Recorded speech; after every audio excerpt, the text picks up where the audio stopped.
All right, Woody, always a pleasure this morning since we're sitting here talking about GMs and head coaches and relationships. Jimmy Johnson, Hall of Fame coach, joins us from the Keys this morning. Jimmy, how you doing? Well, Joe, I'm doing good. It's raining outside, so I had to delay my walk.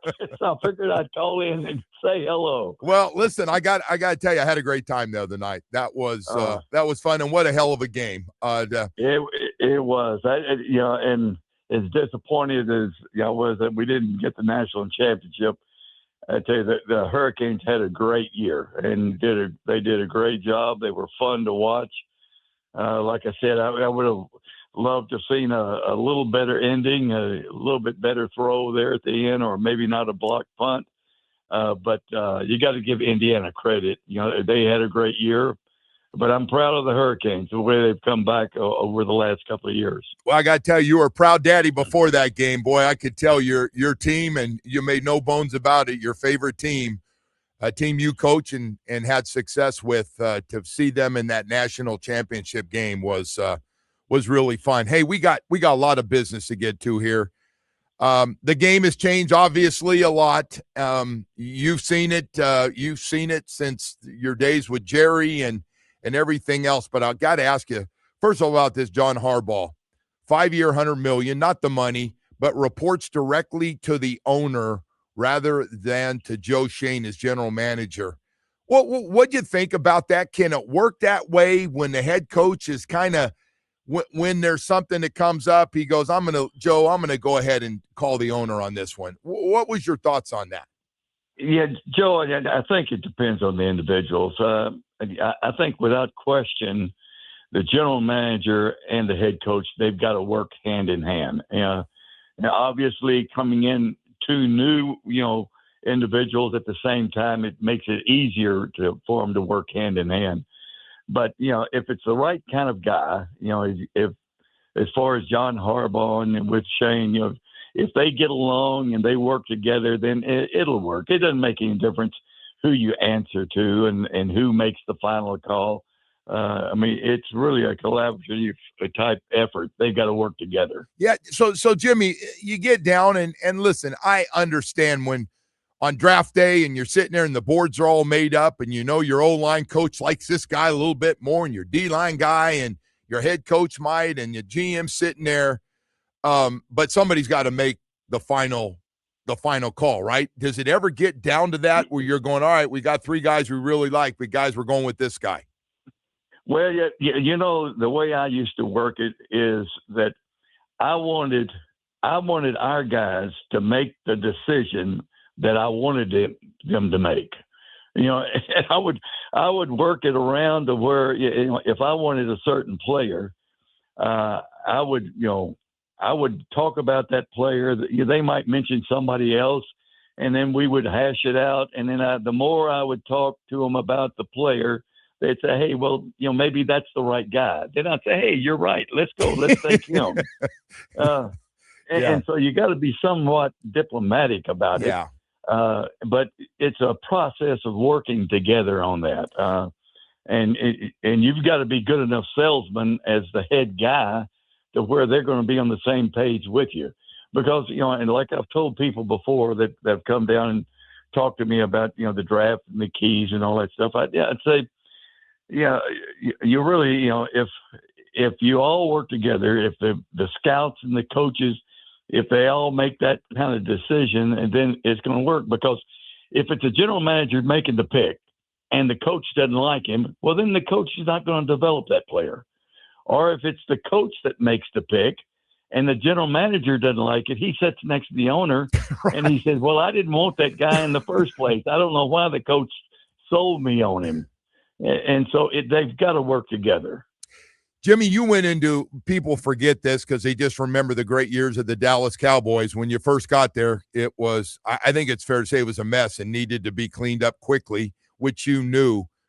But the first thing you do is your first pick, if I'm not mistaken, is Troy Aikman in 1989 when you get there. Is that right? Like you went out and go, we got to get a quarterback.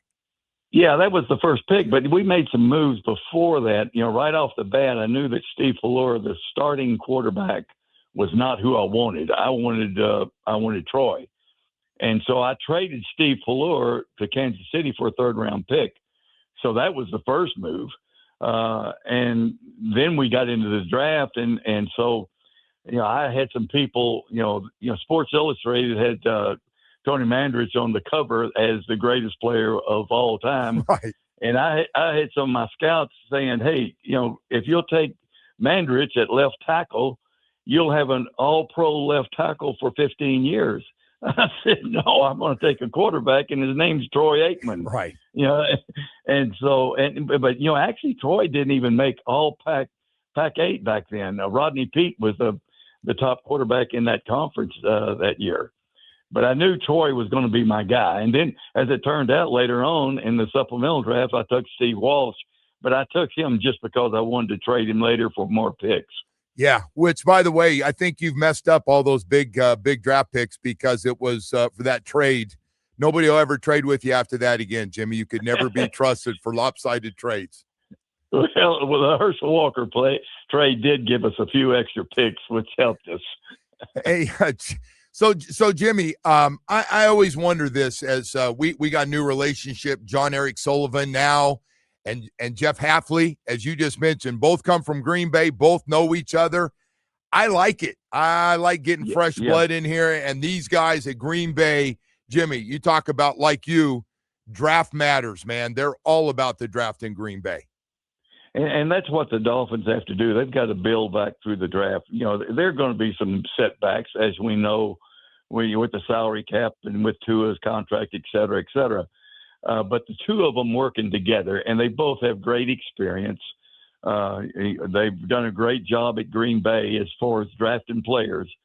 And so the two of them working together, I think, can get this thing back on track. And it may take a year or so, but, hey, in the long run, it'll be a benefit for the Dolphins. Yeah, no, I agree, man. Hey, so the other part of this I did want to ask you about is the quarterback conversation.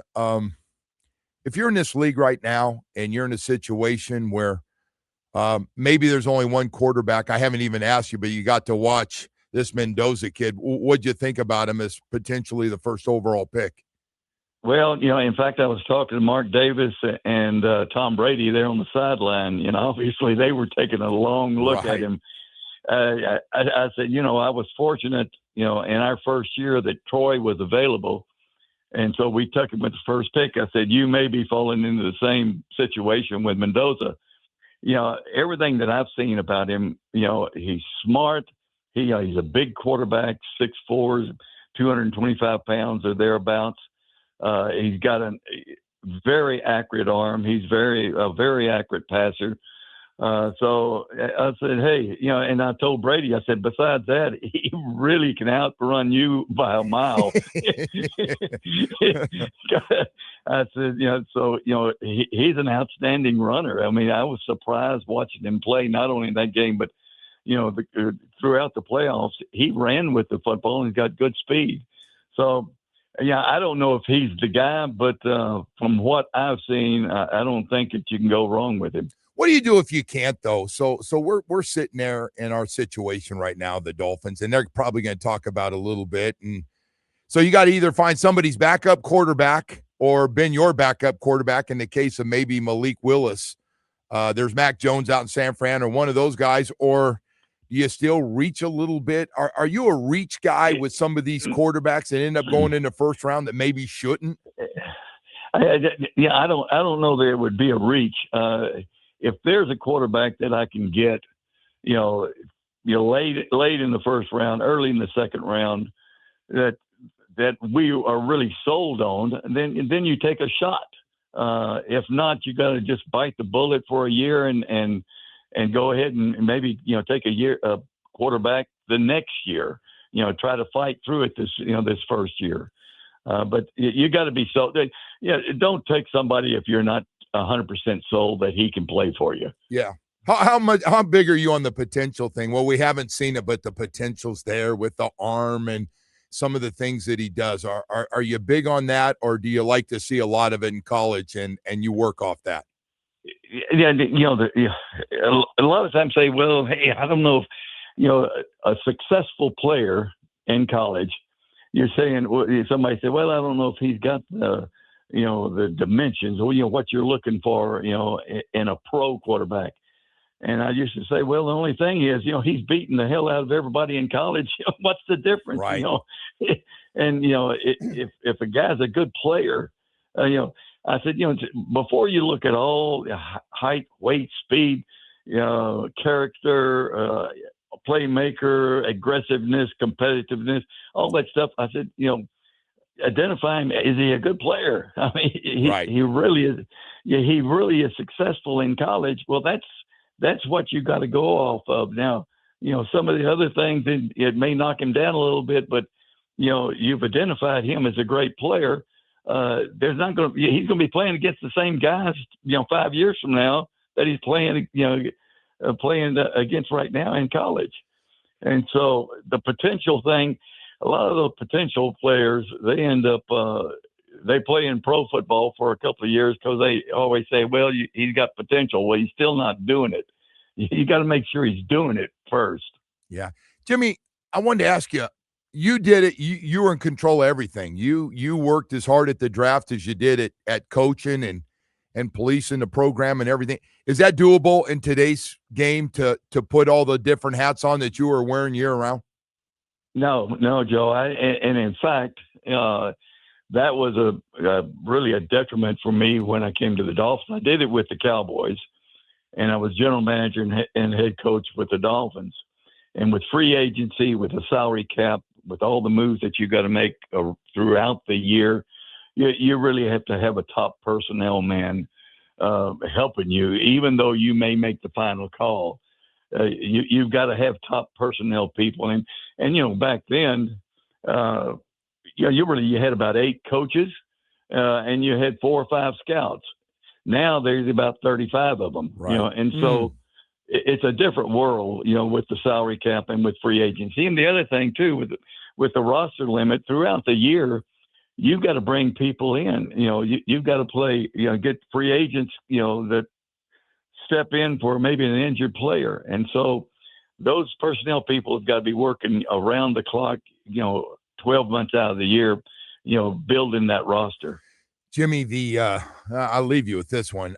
I'm just not big on this 18th game, adding this 18th game, just because how banged up the league is by the end of the year. Some of these teams that look so good at the beginning, by the end, like the 49ers, a great example, just beaten up, had no chance against Seattle. What do you think about adding that 18th game for regular season?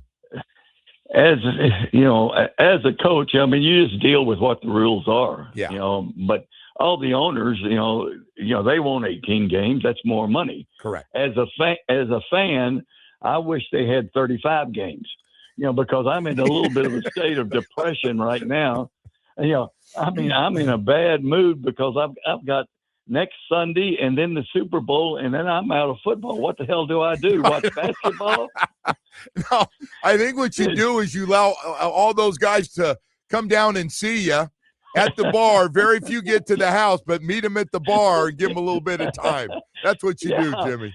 Really, I haven't done this before because I've always been working with Fox, and so I was ready for the season to be over with. But now, hey, geez, I'm gonna be sick. I'm not gonna have any football to watch. Hey, Jimmy, before I let you go, I just gotta have a little laugh. I'm not getting into anything. I want to thank you for all the entertainment in our box the other night. You could not make all that up, so thank you. Well, I had a ball. I had a good time seeing my buddy Belichick and his girlfriend. So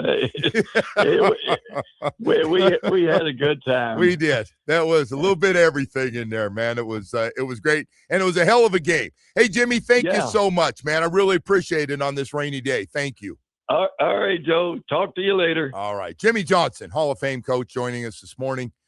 Talk a little bit of football with you, and right now, you got to go to